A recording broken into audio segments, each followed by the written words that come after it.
My name is Steve Adamko, and I am a professional interior designer, plus the owner and founder of Spectrum Interiors, established in 1982, based in Kalamazoo and Portage, Michigan. So, I'm going to be starting out with a topic that will set the tone and help initialize things here a bit. We're going to be talking about ambiance. Okay, hey, good to be here with you. We're going to talk about creating ambiance in your residential interior design and decorating, no matter what the budget. Okay, truly in regards to interior design and decorating, it's all about the magic and excitement of ambiance.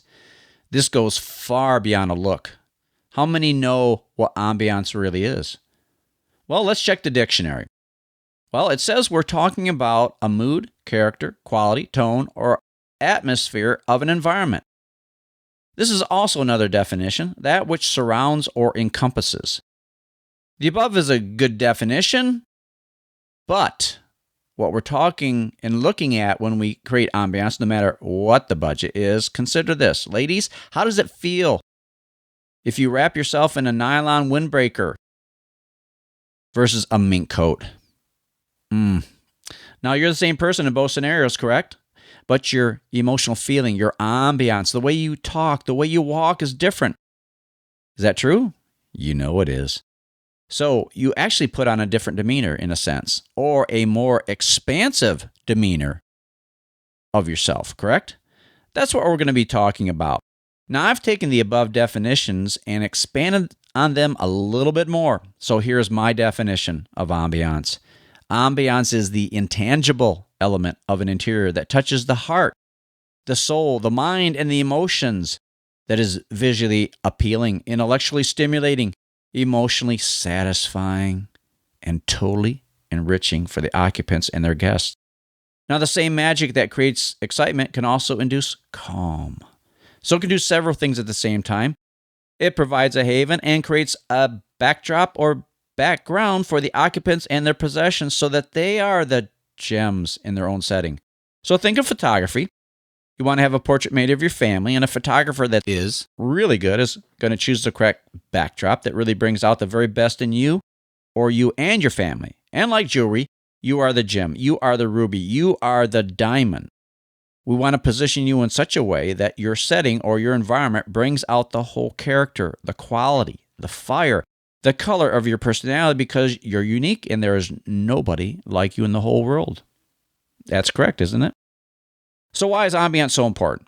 I'll be quite frank with you. Without ambiance, you end up with basically just a quote-unquote look.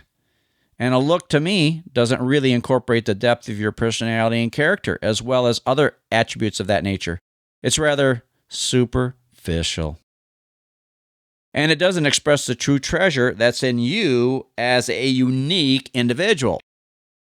So the big question is, why do so few people have ambiance? Number one is they try to follow a trend or fad. Now, both of those things come and go, so it's very easy to get locked into a time warp eventually, just like a time capsule. It can get outdated at a certain point if you don't handle things correctly. And quite frankly, a lot of things that are perpetuated out there in the furniture and furnishings industry, or even in the fashion and clothing world, are there to perpetuate the idea of constant change so as to keep up the selling. In other words, they want to keep selling you more. Nothing wrong with that, but it's typically done to create in you a continual state of dissatisfaction. But everybody knows that there are certain things that you look best in, certain cuts of clothing that you look best in. If that doesn't happen to be the fad or trend at the time, then where are you? The fad is not your friend. There should be enough, and there is enough, literally, in the world today that it shouldn't really matter what the current fad or trend is, especially if it's unappealing, unflattering, or inappropriate for you. Anybody can look outside and see the beauty of nature throughout all the seasons, summer, winter, fall, and spring. But is there a fad for this color or that color in nature? Do you ever hear that red roses are in this year and next year they won't be? Isn't that kind of interesting to contemplate that thought? Very often people try to take what they've seen in magazines without a full understanding of, how does this really mesh with my personality? How does this mesh with where I live geographically? How does this mesh with my architecture, the type of home I have, or the lifestyle that I live? So knowing yourself is a very, very important first step. So now that we know what ambiance is, and it's a mood, character, quality, tone, atmosphere, particularly of an environment, it is the intangible element that you experience that makes a room seem magical. Creating ambiance is more than creating a quote-unquote look. It goes way beyond that. Many looks just seem to be superficial. Actually, they are superficial, and they lack the depth and draw power that a room with real substance has. It is very much like a person who has depth of personality. They may look beautiful or handsome, but they also have personality. Plus, some of them aren't even beautiful or handsome, but they have personality plus. So the more you get to know them, the more you want to know them, and the things about them that make them so unique and memorable. They draw you in, they vitalize you, they invigorate you. Isn't that the way you want your home or room to be described? I hope so. These same personality plus people come from all walks of life. Some are subdued, some are gregarious, some are mild-mannered, some are racy, but you get what I mean. The same thing happens in wonderful rooms. They also come in various looks, colors, themes, and backgrounds. But rooms of excellence have ambiance regardless of the degree of formality or informality. The first step to obtaining ambiance is to define it. Not just the dictionary version, but your version. How do we do that? With words, word pictures. Words are containers for expressing and articulating thoughts, ideas, and emotions. So what kind of words shall we use to define your ambiance? The answer is adjectives. We'll use adjectives to define our objective. Adjectives will give form and substance to the intangible aspect of ambiance. This is particularly helpful for those who don't have the ability to visualize well. So, I asked the client to answer this question by describing or explaining to me, what do you want this room or home to feel like?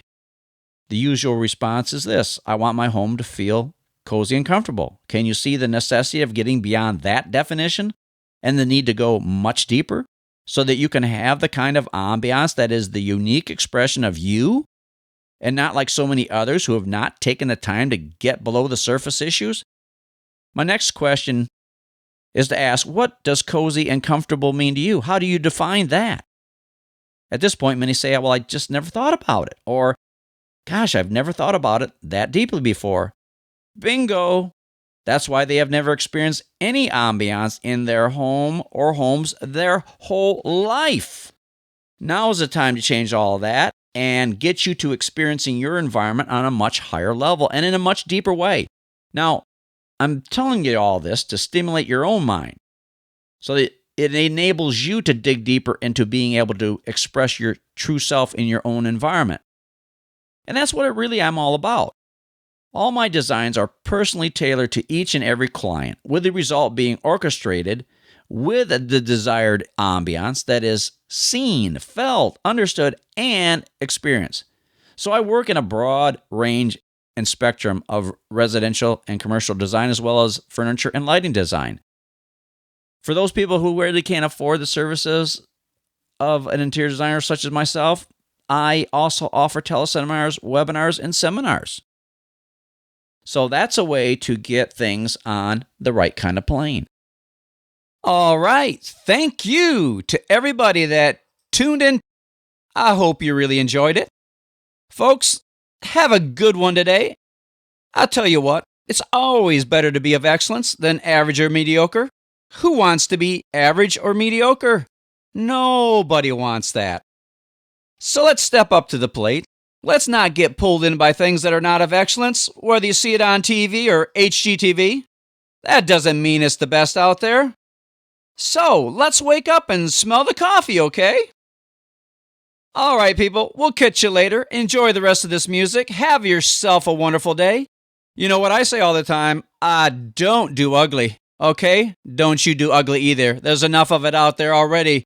We need to start banishing that and get on the high side of looking good, all right? Enjoy the day as we close out with this bit of music.